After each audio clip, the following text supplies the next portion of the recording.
Hey, this is Mike. Welcome to the Wandering Minds podcast. Today we have on Streetsquid, Duhclown. Tell me about yourself, my man. You've been wanting to come on for a long time. We've been busy. We've had life just hit us in all different directions. So it's been difficult to get you on. I know that you've had a lot going on in your life. Let's go. Start from the beginning, wherever you want to go with it. Oh, shucks. Well, the last 5 months have just been moving from Bend, Oregon to Eugene. I sold my house there, and my dad has, MS. It's a multiple sclerosis. Yeah, yep. And then my mom has a bird flu, so I moved here to help them on their house. Mm-hmm. And I bought a storage unit, like a shipping container, Yep. It's like a motorcycle shop inside of one of those things. Right. And I put that at their place, and I just showed up. Cool. And I've been here helping him. He's had knee surgeries and a few other things.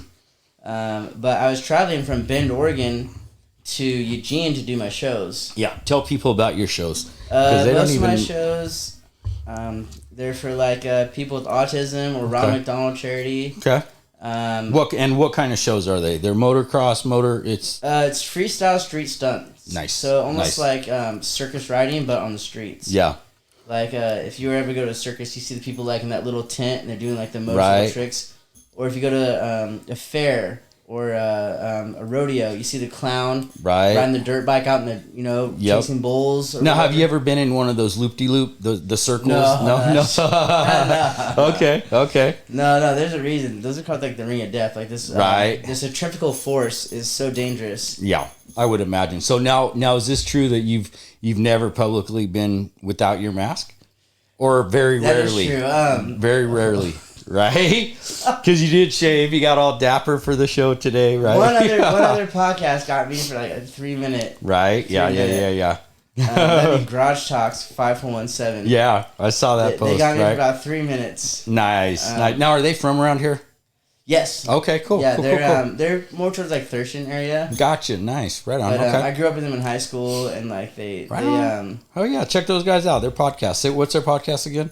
Garage Talk 5417. Yeah, check them out. Desmond Reynolds. Cool. Peacekeeper. Yeah, right on. So again, okay, now go back to your story, and then we'll get into what you're doing. So I just want people to know that that's what you do. Yeah. So you moved here from Bend. You're here. You're locked in. Well, the thing is so my I was adopted as a kid. Okay. And my parents right now are 80 years old. Ooh. And I'm 32. Wow. So they had health issues the whole time. So they didn't really have the ability to take me out to do sports and stuff. Right. So they made me get a paper out at 7 years old and put it my sister's name. Completely illegal. Right. But they did it. Sister's name. And then I turned 12, and then I was able to take it over. Nice. But I saved up for so long to get a Yamaha Banshee. Yeah. And it's a quad, right? Mm-hmm. And then I got a dirt bike, and my dad would go and buy it once I had the money. And he would let me sit out front and just fucking wreak havoc, dude. Really? Crash in front of the neighborhood. Yeah. All the neighbors are just wow, this kid's out here just carrying flying it up. with handlebars. Just, yeah. Oh, yeah. Fearlessly, right? Yeah. Oh, yeah. 7 yeah. years old, Wow. And my parents didn't care. They were just, they thought it was the coolest thing ever. Yeah. Because I'd be right out in front of the house. Mm-hmm. So they could just watch me. Even though I was crashing or eating it or getting a boo-boo on my elbow. You know what? That to me is the downfall of this generation right now, because they're raising pussies. Literally raising pussies. People that are afraid to get hurt, afraid of this, afraid of that. To me, that's the proper way of letting kids understand their limits. You crash, you're going to get fucking hurt. That's the reality, right? I'm 7 years old, I'm a 90. Yeah. I'm a 110, It's not, that doesn't sound that big, but No, I know what you're talking about, though. You're tiptoeing it, And you loop it out, and then since I had a paper out, they wouldn't pay for nothing. They wouldn't pay for it. Nice. So they're if you want to pimp out your bike with new clutches or new this or that, you gotta work for it. Yeah. So back in the day, all my friends yo, you're gonna come to my birthday party? I'm hell no. I'm not gonna go buy you a $60 game from GameStop for Mario Kart. Right. I can spend that on a new clutch, or a new clutch cable, So and they even transitioned that into Christmas. Hey, you got 12 different family members in your family. You're gonna buy anybody a gift? It's nope. So they create kind of a selfishness. Yeah. But I was working my butt off. You weren't an only child because you had a sister, right? Yeah. Okay. But I was working. This is a paper route, like every day, 3,000 papers. I mean, it was a legit job for. And my mom would go to the register guard and get the papers, and then I'd pay her gas money, and then she would fold them, help me fold the 3,000, and then I'd pay her for her hourly wage, and then I'd pay for the rubber band. So you've been an entrepreneur since you were 12. Oh, I was like 7, but yeah. Yeah. 12, 7. Yeah. 12, I took it over. At 12, you were legit. Yeah. Yeah. But yeah, I think at 14, I bought my first like $4,000 or $5,000 Banshee. Really? And then I started pimping that thing out. Yeah. Oh yeah. Oh, it was so sick. So did you race at all when you were younger, or were you just riding? BMX. Oh, you did? At the BMX track. Oh, okay, yeah. Over by Autzen? Yeah. Do they still have that there? They do. Oh, okay, cool. I quit that when I started to learn that I could 360 the jumps. Wow. So I was like, I could do a 360 around the jumps. I was like, I guess I should quit doing this because nobody else could really do it. Right. So I started riding the street at 11, 1:30 in the morning. Mm-hmm. And the UVO, or the security guards, would arrest me. Right. And take me home to my parents and be like, is this your kid? Yeah. It's called being out past curfew. Oh, gotcha. So I'd go ride campus and wall ride stuff, Right. And nice. they'd put my bike in the back and then go to my parents and be like, yeah, that's our son. So that's kind of how I learned to do the freestyle stuff, stuff that's nice. Out of the ordinary, Yeah. And then I started my dad's like, you just gotta stay in front of our house. Mm-hmm. So I got a dirt bike and stuff like that. The Banshee was fun, but I just couldn't I don't know, I couldn't throw it like I could a bike. Yeah. Because it's big, right? I mean, they're big, aren't they? It's just 4 wheels instead of 2. So gotcha. On 2 wheels, you can kind of turn easier, but 4 wheels, you have 2 in the back still. So you got to turn both wheels. Oh. If you're on 1 wheel in the back, you can kind of unicycle it. Okay. And put a foot down, really pressure it. Gotcha. Wow. Huh. So when you wheelie a dirt bike, it turns into a unicycle. Yeah. Yeah. When you wheelie a quad, it's still 2 wheels down. Right. So it's kind of amateur level compared to. Yeah. Right. It just don't turn the same way. Right. It doesn't. Yeah. It's like figure skating versus ice hockey. It's just not ice hockey's more brutal. Yeah. Right. Figure skating's more rhythm and stuff. Yeah. That makes sense. A dirt bike is more rhythm. A quad you gotta really force stuff. Right. Okay.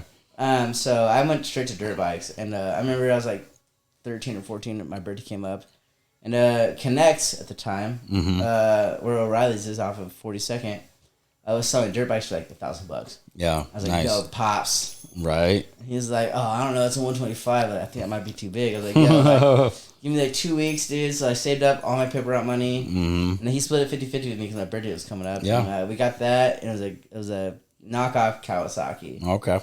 And oh my god, I tore that thing up. Yeah. I ended up selling it to my neighbor because I tore it up so much. My neighbor's daughter bought it, and then from there I went and got a real dirt bike. Yeah. A real 450. Mm-hmm. But when did you start getting into stunt riding? Oh, I'd say 12. Really? Yeah, you started I was to just practice doing wheelies on BMX bikes right in front of my house, just off the flat ground, just jumping, right, yeah. I could.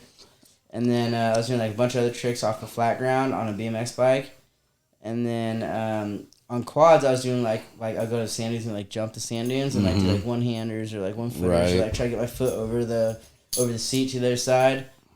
But at I say 12 or 13 is when I took the dirt biking into real serious stuff, because it's a lot skinnier, right, and it throws around a lot easier. So if you're used to throwing on a quad, a dirt bike is magic. Yeah, I bet. So and then you just kept practicing your art, I guess, is what. A lot of crashing, Yeah. I had probably in total 16 surgeries. Really? Yeah. Dang. I almost lost my left arm. I was out in the sand dunes and just ate it, hit a rock, and passed out. And some guy came by on a quad and pulled me out of the water and took me back to my parents' house. It's in Reesport, Winchester Bay. And I stayed there, and they had my arm up here in a sling because they were worried about they want to pump all the fluid back down into it, so they didn't have to amputate it. But ever since then, my parents just stay out in front of the house. Right. Yeah. And so they were really grilled into me, just grab the front brake, learn how to do a stoppie, learn how to wheelie, learn how to just control the bike in a smaller area. Yeah. And that's kind of where this all came from. Really? Trial and error, a lot of it. All error, no trial. I mean, that's what it is. That's what I think the learning curve is always like with anything in life. The learning curve is like the most informative, but it's also the hardest to do. I mean, because we're almost always constantly learning something, but as long as you're receptive to learning, I think that's where it becomes a lot easier for you to do it. Right. Especially when you have a passion to do it. I didn't even, I guess, yeah, I didn't even know it was a passion until, like, it was more like me just getting, like, I didn't play video games growing up. That was your outlet then? I mean, yeah, I take it? Yeah, I mean, I did tattooing, like, underground, as a kid and stuff. But, I didn't really know it was a passion until people started telling me, like, dude, like all you do is spend your time on this. Like, all you do is... Yeah. At the time, I just thought, like, I was blowing people off. Right. And I just wanted to do this. But I didn't really know, like, I had a skill for it until it became, like, people telling me I had a skill for it. Right. Interesting. It's interesting that's how life is sometimes, where it's like you don't really know, wow, I can actually make something out of this. Right. So when did that click? I mean, when did it become where you're at now, where you're doing shows and stuff like that? I would say, like, I guess 3 or 4 years ago is, like, when I really started, like, all right, like, I'm going to do this. And I blew through, like, 2 or 3 brand new bikes. Really? 1 year. Wow. Snapped them. I snapped one bike in half. Yamaha MT-07. Just remember that Yamaha. Right. I already called them about that. I snapped an MT-03 on the oil pan. How? And, how did it snap? I mean... insurance. So I hit a pothole. Oh, okay. I got you. Forks snapped. Yeah. The other one, a deer came at me in Bend, Oregon. I went off the road, and the way that the road is at, and the drop off, the whole oil pan just kind of and blew a hole in it. Wow. And then the bike I have now, I snapped the engine bolt mount that holds the engine to the frame. I snapped that in half. Wow. And this it's the bike I have now, the what is it? I call it Strawberry Lemonade. Mm-hmm. Custom colors, all this. Oh, okay. It's still getting made right now. Yeah. Cool. Blew that in half. And then, jeez. One of my sponsors worked for DynoJet. Been there for 28 years. Nice. He's about 56 years old. Mm-hmm. So he does dyno tuning, like what you do in a car. Yeah. So he does that for my bike. So all my bikes are dyno tuned, like straight, like power commander, all the extra trinkets, like launch control. Wow. So he takes my bike and he does it all. But I've gone through 3 or 4 bikes through him just with that. Wow. The engine's safe. Yeah. Because he can like change the rev limit, and he can change like this and that, and like the fan kicks on and all that. So he does all that kind of stuff for me. But the bike I have now is a 2023 motor. Since I snapped that whole other frame, it's a 2025 now. Oh, okay. But it's dyno tuned. It's like fully built. Nice. Like race car style. So yeah. I'm not ever getting rid of it. Right. But yeah, I think that 2 or 3 years ago was like I was in the stock market really big. Mm-hmm. So I wasn't working a real job. I was just trading stocks, and I was living off of that, and every day riding in the snow. I was in Bend, Oregon, so I was riding in the snow, hail. Wow. If I can't ride in the crappy weather, then I shouldn't be riding the good weather. Yeah. That makes sense. So if you can't do a wheelie or a foot drag wheelie to jump through the bars or whatever, in the rain or the snow or then you need to learn more control, more brake control, more throttle control. Yeah. Because in the summer you're just gonna be all over the place, but if you do in the winter, like it'd be very smooth. Yeah, because you learn that control, right? I'm assuming, huh? So I spent a whole year in Bend, Oregon, just riding in the crappy weather. Yeah. Wow.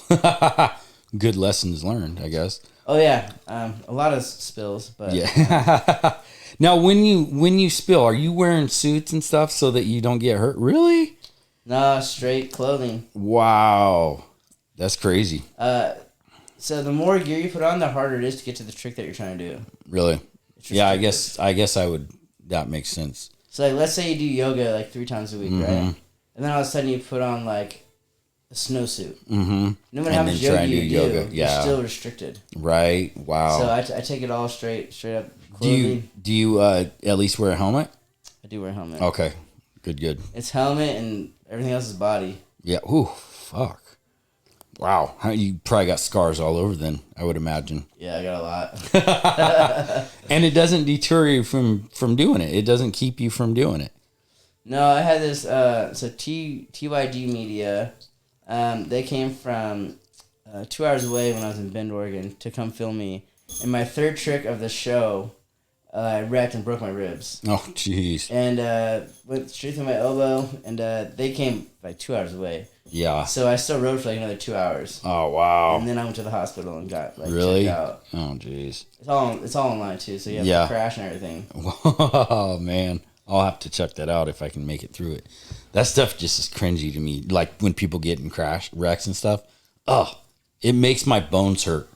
I could just imagine. Oh, God. So do you do long jumps? Do you do jumps and stuff? Or I mean, that's dirt bike stuff. I don't jump it. Cause like, okay. I try to keep at least one wheel on the ground. Right, yeah. Well, that's good. That's smart. I mean, I have to like jump to like curves and stuff, like just for the fun of it. But like, yeah, but you don't do jumps. Yeah. No, I'd rather just get a dirt bike and jump. Because like, that's, right. Like I said, like I started on dirt bikes and stuff. Yeah. So, like, have you ever done that? Have you ever like gotten on a dirt bike and jumped? Oh, yeah. Yeah. Okay. Oh yeah. Like car links and stuff, or just. You should have some friends. Yeah, like I've jumped over people and like jumped like 200 or 300 feet. Wow. Ooh, shit. Over my sister and her boyfriend, or now it's her husband, in Honeymoon State Park. It was like a 230-foot gap over both of them. Yeah. Really?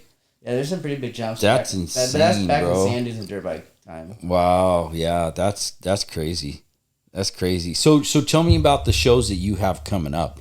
You have a couple shows coming up, right? And what they're for and what they benefit? Yeah, I got, so on the 14th of March, which is this month, next Friday. This Friday, isn't it? It's next Friday, yeah. Oh. Quick. Yeah. We got from 7 o'clock at night to 10 p.m. We got 3 or 4 different DJs. One of my best buddies, his name is Dragon Bites. He's Max. He'll be there from get-go to teardown. Mm-hmm. He's in charge of all the other DJs that are coming. We have City Jokers. That's my drift crew. Mm-hmm. So we're gonna have all the drift cars, stuff like that. We got a few other people coming from Salem and Portland. Nice. We have me coming. We have some people bringing like raffle tickets. We're gonna do raffles. So it's wall art, custom painted guitars, acoustics, stuff like that. People who like do spray paint. So we're gonna raffle off and do auctions on people's like homemade goods. Oh, nice. Kind of like a community thing. Like yeah. People who spend a lot of time at home like creating crafts and gifts. Mm-hmm. We're gonna auction that off, not for like the best bang in the buck, but just right, yeah. to like give it out to the community. That's good. And then we'll have like posters and stuff from the shows. But all of that is at Big Lots off of Barger in Eugene. Yeah. It's all private property, so it's gonna be like way too rambunctious. Yeah. Well, food trucks. We got a DJ, Plato the raccoon. He's like a really great guy. Yeah. Just a lot of different communities. We got fire spinners. We got drift cars. We got stunt bikes. We got magicians. We got face paint. We got nice. So it's almost like a fair. It's a festival. Festival. Yeah. Because a fair, it's like a fair or like a circus. Oh, festival makes sense. Yeah. I like the word festival just because it's like it is a fair. It is face painting. It is a circus. Yeah. It is drift cars. There'll be models there and stuff, but a festival is just kind of like all inclusive. Oh yeah. Yeah. Like there's no label. It's just a festival. Right. Yeah. It's a $5 entry. So once you do get there, it's $5 to get in, and I'll have like security there who like help you like guide that. There'd be a burnout pit, like for cars doing burnouts. Yeah. Best burnout, best drift, best, everything like that. Mm-hmm. So stuff like that. So it's going to be like, but this is just a prequel to the autism awareness. Okay. Tell me about that one. 29th. Tell me about that one. So we got Gotcha Burger. We got Dreams Dispensary. We got Minty. Minty, that's one of my sponsors right here. Okay. Of Eugene. Mm-hmm. All of us are teaming together to do autism awareness, and then Ronald McDonald Charity Foundation for parents who can't afford to have a place to stay where their kids are having surgery. Okay. So we're gonna. That's good benefit. Donate everything to them. Nice. So the show on the 14th is just to get people aware. The show on the 29th that we're gonna do the most donations to and the most. Yeah. Now, where's the one on the 29th? That's gonna be off of Dreams Dispensaries. Dreams, okay. Yeah, it's like right on their like little alley by Sweet Tooth Glass. Okay. Yeah, so Sweet Tooth Glass is gonna let us use their spot, and then Dreams Dispensary. Mm-hmm. And we take up that whole like little cul-de-sac. Nice. That'll be fun. Good benefit. A lot of. So is there something specific about autism that you're attached to, or is it just is this just the one that? Well, my kid has Down syndrome, but I don't really see him very much. Yeah. There's a guy named Gillies. He's from Eugene. He does dancing on downtown by like city nights and stuff. Okay. He's autistic, and he has something called Autism Chose Me. And then I bought some of his sweatshirts and stuff. It's called Autism Awareness and Autism Chose Me. So I this whole event is based on just him. Oh, okay, cool. So everything goes to him, and then the other half goes to Ronald McDonald. Nice, very cool. And he's right out here out of Eugene. He goes to schools and talks about like what it's like to be a grown man. Yeah. In their 30s or 40s with autism. Yeah. And still trying to like function. Yeah, like when everybody's gone in your family, like your parents or your friends or your relatives, like and it's just you now. Like how do you? Yeah. How do you cope? How do you deal? How do you live? And that's what he does. He goes, so like we're doing all this for him on the 29th. That's cool. Very cool. So, excuse me. Tell me if you want to go back, if you feel comfortable. You mentioned you were adopted. Right. At what age were you adopted? 17 months. So, oh wow. Okay. Has that had any like impact on you at all? Have you ever had the opportunity to meet your real parents? I don't want to meet him. Don't want to. Okay. No. And we don't need to talk about this. I'm just very curious about how that type of thing, because I know many people that my mom was adopted, Mickey was adopted. I know a lot of people that have been adopted, and I'm just curious how it, if any, has it impacted your life at all? I don't think it's impacted it because I haven't let it impact it. Yeah, which is good. I don't want them back in my life because once they see like I'm doing better than what they thought I was going to do, or maybe I'm even doing worse than they thought, they'll have any kind of judgment. Like, oh, I can't believe you're not like a rocket scientist, or oh, I can't believe you're not like, you don't have a college degree. Or, oh my God, I can't believe you went to underwater welding instead of going to college. Right. So I don't want none of that. Yeah. So it's not their business to understand what I've been doing in my life. They gave me up at 17 months old. They burnt my hand. They tried to throw me in a fire. Wow. At that point, they gave up. Yeah. So like they don't get to know anything about anything. Yeah. Good. Yeah, I didn't mean to. I hope I didn't like. No, it's fine. Okay. Yeah. I'm just like strict stonewall. Oh yeah, no, and that makes sense. It's like they had their opportunity and they fucked it up. And I mean, I do get it. Like it was a one night stand kind of deal. Yeah. And then like they had to like still kind of communicate with each other. Right. And that is hard. Yeah, I would imagine. I mean, I have a vasectomy, so like the one night stand deal won't ever be a thing for me. Thank really? God. Yeah, thank God. So you never want to have kids?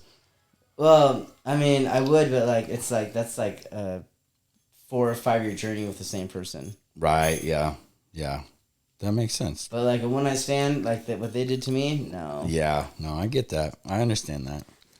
So I mean, you were obviously adopted by very loving people. Oh yeah. And they cared about you. Oh yeah. It's interesting that they're so old. Did that like? I mean, to some degree, and I know we talked about it a little bit, but just to some degree, was that. Were they kind of out of touch with you at all, or out of touch with? Always. Yeah. So I started playing ice hockey. That's what they started me off of. Yeah. And then from there I did like jiu-jitsu and karate and boxing. That's how I met Carlos. Okay, cool. Carlos Ortega. He's been on here a couple times. Yeah. Big dog. Yeah. We boxed together. Cool. Corbin Page, but Corbin's not around right now. Mm-hmm. So I met them. So like they did all that as I was still riding the motorcycle and the BMX bike out front. So, yeah. Like, hey, it's time to come in. Like, put your bike away. Let's go to boxing. Right. Yeah. It's kind of like that. Well, they were very. It seems to me like that's very involved. Right. It was, but they just weren't there to like throw a baseball. Right. Yeah. That's true. Like, I see what you're saying. It's too much like for them to like take the baseball coming at them. Like it was too much. Yeah, because they're older. Yeah, but like they would push me to do the sports. Right. But they wouldn't. That's good. Like they'd help me pay for it, but they wouldn't like be like the father that's like throwing the football down the field for like 7 kids to play. Like, what's that game like? We're like, what is it like a? You make 100 and you throw it. Yeah, I know what you're talking about. I don't even know the game's called anymore. No, but that's it. I mean, they did what they could. Right? Yeah. They'd be the parent who would buy, like, all the shit from Costco for dinner. Right. Every practice, you know? Yeah. Like that'd be the parent. It's like, right. Look, we got fucking pizzas, we got corn dogs, we got... That's the kind of parent. Like, anytime it was food night, they're there. But when it was, like, parent throw the ball down the 100-yard line... Involved, yeah, like physically. They're like, nah. But, like, when it came to, like, financial or, like who can whip up some food in a crock pot... Right. Yeah. It was them for sure. Yeah, that's cool. So, was your sister's obviously adopted sister then, right? Or you guys We're both adopted. You together or separate? No, we're separate. Oh, gotcha. Okay. So, this girl... So, I grew up as what's called a blackneck. Okay. So, we had horses growing up our whole life. Mm-hmm. Miniature horses and real horses. Nice. I grew up, she got me school too, like Peach at like 11 years old. Really? She's 5 years older than me. So I used to chew a lot of tobacco. I'm actually off tobacco now for almost 2 months. Good for you. I haven't smoked a cigar in probably 6 months, I think. It's been a long time, I was like a can of dip a day, like fucking just wow. in here, up top, whatever I can get it. So she got me into that and she got me into like the whole cowboy. So she lives right now. I'm not gonna say where it's at, but in Yellowstone. Locally? Oh, okay. In like the smallest town in Yellowstone. It's really? called Cody, Wyoming. Yeah. I'm not gonna go too much more into that. Yeah, no. It's her own place. Right. But they do like a fake every like in the summer they do like fake reenactments of like cowboy shootouts. Oh, nice. Like it's called Cody, Wyoming, and they do like this whole thing on like cowboy stuff. But she's like a farmer. She owns like a bunch of land. She's a breeder, and she does like German Shepherd and like cow incubations, like these huge like silos that like melt. So how old is she? She's 5 years older than me. Okay. And you guys got adopted together at the same time? No, she got adopted 5 years already before me. Gotcha. Okay, so she had already. And then she wanted a brother, and she got me. Right. Yeah. But my whole parents grew up with like horses and cowboy stuff. And so she's white, so she grew up with that. Yeah. So I was the black dude growing up with all the cowboy shit. Right. And like the miniature horses, and then all that. And then, like, I started like do like all this shooting and stuff. Right. But yeah, so they always call me a blackneck because I would like be like the black dude chewing with a cowboy hat. Right. Like 11 years old, chasing down like bulls and bucks. Right, the black hick. Yeah, like trying to like, flip them over and tie them up. Yeah, you know? Really? You did all that? Yeah. No, cool. Nothing wrong with that. That's cool. No, in Cody, Wyoming, I was chasing a whole calf down for 20 minutes. Wow. So what brought you guys to Oregon then? We started in Oregon. Oh, you started in Oregon. Oh, my parents gotcha. took us to Montana, all over the place. And so you've traveled quite a bit. Yeah. Okay. My dad had like a good enough job. My mom, she had a good enough job. Yeah, cool. So we traveled a lot. Right. Yeah. And that's cool. They were able to afford for me to do these sports. Yeah. They just were hands off. They were like, hey, once we get into this, now it's your chance to like progress in it. Yeah. Of course, and nothing wrong with that. No. That's parenting. So what else? You got anything else? Shucks. I guess since I really started like getting good at this, so like before it was just like fun. Like I can give an F or whatever. Yeah. Like, I didn't really care. Like it was just fun. Like you go to a basketball court with a friend and you have to like horse. Like you shoot here and like hope that your friend makes it in the same spot. At a certain point, there's nobody else to play that like on motorcycles with. Yeah. And I was like, I'm just gonna come out here and have fun. And then my parents were like, yeah, like just stay out in front of the house. That way you can like watch you as you grow up. You're 16 years old or 15 years old. You don't have a driver's license as long as you're out front. We can like argue with the cops. Right. At a certain age, I'd say like 23. I started getting into stunt bike riding. Mm-hmm. I was buying like the crappiest bike I could. Yeah. Just banging the tank in with hammers, just making it look how a stunt bike should look. Right. About 26, I like started getting good. I had friends like trying to do wheelies and they were crashing in front of me. Right. Then I was spending my time fixing their bikes. Yeah. About 29 is when I like actually like put it in my brain like okay like there's a skill, and that's when I started to like really like get into like riding all year round, doing this and that, and that's when I started just breaking everything. Right. Everything. Like, I could have had a GTR right now, at least 2 of them. Really? For the price that I spent on these stupid bikes. You'd be surprised, man. And nobody even knows it until, like, other stunt bike riders. Yeah, like, I believe it. Dudes are like, I know. Yeah. But, yeah, at least 2 GTRs. Wow. The bike I'm on now is like upper like 40 or 50. Really? Shit. Yeah, it's wow. And it looks like shit. Because it's not painted, or just No, because it's custom painted and everything. Oh. It's just wrecked the shit. Oh yeah. So how often, like with that particular bike, if you wreck it often, how often do you fix it? Do you fix it just well enough to ride it, or is it? Yeah, well enough to ride it. Yeah. Sure, Okay. Yeah. So because you're not gonna keep investing, like making it look perfect every time. No, right? but I had to some of those parts, like the warranty's weird with them. Yeah. But my philosophy is always buy the best product. But like, so some of my sponsors, like one of them, Stunter X, they build my frame and they make it custom and they take it back and they powder coat, but they're in New York. Oh shit! So I have to tear apart the whole thing, and ship it all the way out there. Yeah, so let's say it's $4,000 or $5,000 to take it apart, $4,000 or $5,000 to put it back together. That's $10,000 just to go get it powder coated and fit back together, and then brought back. Ooh. Now, isn't there any? And I'm not trying to take anything away from your sponsor, but isn't there somebody closer that could do that? No. Not at the quality. No, because there's people all over the world that are paying for this company's. Yeah. stuff. Okay. Well, that makes sense then. So it's like if they've been doing it for 20 years. Yeah. Like. Right. Yeah. They know what they're doing. Yeah, and it's I don't know, man. It's such a close knit community. Like I said, like it's like building like drag race cars. Like there's only certain people that build like the right alcohol funny car. Yeah. The right like the geometry and the right like the way that the throttle goes and the way that the tires fit and the way that you dump the gas into the funny car and the way it's tuned. When you find somebody who's been doing it for so long, you don't want to go to somebody who's only been doing it for a third time. No, I already believe me. I know. No matter if they're like way across the world or not. Yeah, you're like, yeah. damn it. Like, if your dude's in Australia, but he's been doing it for 25 years, you're not going to just quit him. Yeah. The dude who's been doing it for 3. Yeah. Even if they are way cheaper. Right. Yeah. And also the warranty too. Yeah. And you're like, ah. So, and the 25 years is a lot more like, people they know, if they do go under or if they do need help, they can send you to somebody else who's quicker. Yeah. Well, and that's like me with my business. It's like you're not paying for it's that idea that you're paying for my experience. Right? You're not paying for the time I'm spending on your car. You're paying for the literal decades of experience I have. So it makes complete sense to me with that. Yeah, and also having the name of somebody who's been tried and true.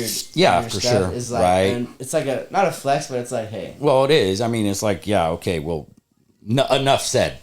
That's it. Right. Yeah, like, look, we all know this dude's good. Yep. So just, even though it looks like shit, if I want to, they'll tear it apart and take it back and make it look nice. Of course. But, I'm more about the charity events. Like, in the wintertime, then I'll send it back. Right. Like, it's becoming spring and summer. Yeah. So is that going to be busy for you then? As soon as spring and summer overloaded. Really? Because I remember you trying to get on here last year, and a lot of life stuff happened. But also, it's like you were just busy, right? So what is it? What is it like traveling?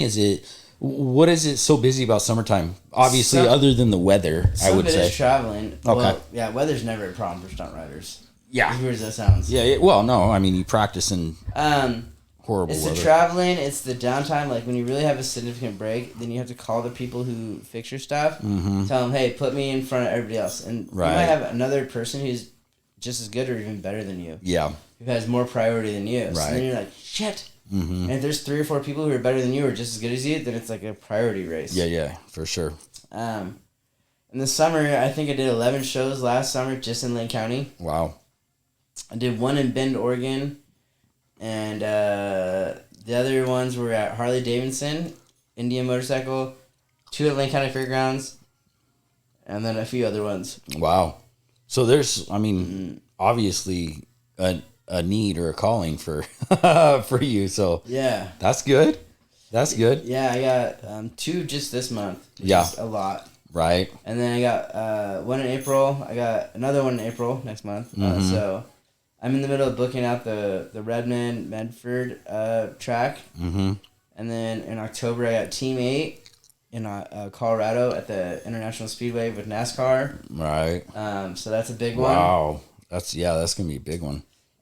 So I'm just kind of like trying to smooth sail all the way there, get everything working. Injury free, make sure nothing happens. Yeah, well, actually, injury is better than free because then at least I have more to give. You know? Right. That way they get to see me come and look at how I do. And they're like, all right, there's more to get. But if I come in there 100%, they're like, man, this is more money, you know? Right.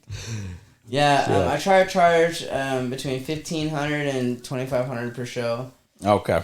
If I do travel, it's $100 a day for travel, plus the show rate, plus room and board, plus food. Yeah. So it could cost you $2,500 a day just for me to go to Colorado. I mean, that's cool. It's how you make your money, right? I mean, honestly, for what you do, it almost seems fair because you're literally putting your life at risk. Yeah, and like if I miss work, you know, so I'm a millwright, so I make not a lot of money, but I make fair money. Yeah. It's like, you know, like if I'm working this much hours and making this much pay, and then I'm risking my life and my bike. Right. I need compensation. And then if I'm donating it to charity as well. Right. Then you're even out that much further. So how does that work with work? How obviously your boss or your whoever's in charge is like cool with you taking time, or do you only pick time that you have? I juggle a very careful system between my work days on and off. Gotcha. But one of my bosses just keeps hounding me. He's like, yo, just get I'm not gonna say the company name. That's fine. But it's a plastic pipe company, and they're like, just get them to sponsor you. Just get them to sponsor you. Right. Because then it's like when I go to do my shows, if I crash, it's in their name. Yeah. But he's been there for like 50 years, and he's like, just get him to sponsor you. Just get him to sponsor you. And I'm like, oh. Yeah. But the amount of cojones it takes for me to ask for this is too much. Yeah. Put it in writing. Too much for right now. Yeah. Right. Yeah. That's cool. Well, I know that you're getting tired, so we won't get going much longer. But so tell me about your sponsors. So the first sponsor ever to pick me up was BLR Tuning out of Vancouver, Washington. They made me a whole website. Oh, wow. They started 3D printing like keychains for me. They're also my dyno tuner. Right on. Through DynoJet. They've been there for 20 years with DynoJet. Like legit dyno tuning. Like you get it on the dyno, like what? Yeah. All that. They do flash tuning, so that's BLR tuning. His name is Bill Ramsey. Cool. You can use a promo code, Streetsquid I think you get 10 or 15% off. Oh, nice. The next person to pick me up was Mad Cloud out of Bend, Oregon. They do like airplane stuff and other like dirt bike stuff. The next person to pick me up was Royal Tent and Dip out of Bend, Oregon. It's a body wrap shop. Oh, nice. And then I went from there to JD with InTouch Auto Detail. Just kind of had like some different views on stuff, so we're not working together right now, just based on like just different views. Yeah. I got picked up by Minty right here, Automotive. They're actually the neighbor to InTouch. Okay. Nice. So that's kind of where some of the beef came in. Yeah. Oh, I gotcha. Okay. I've known the guy from Minty.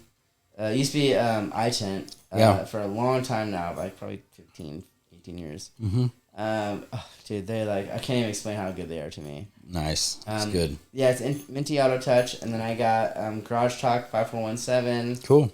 A few other people. They all kind of like put in what they can and how they can. Yeah, of course.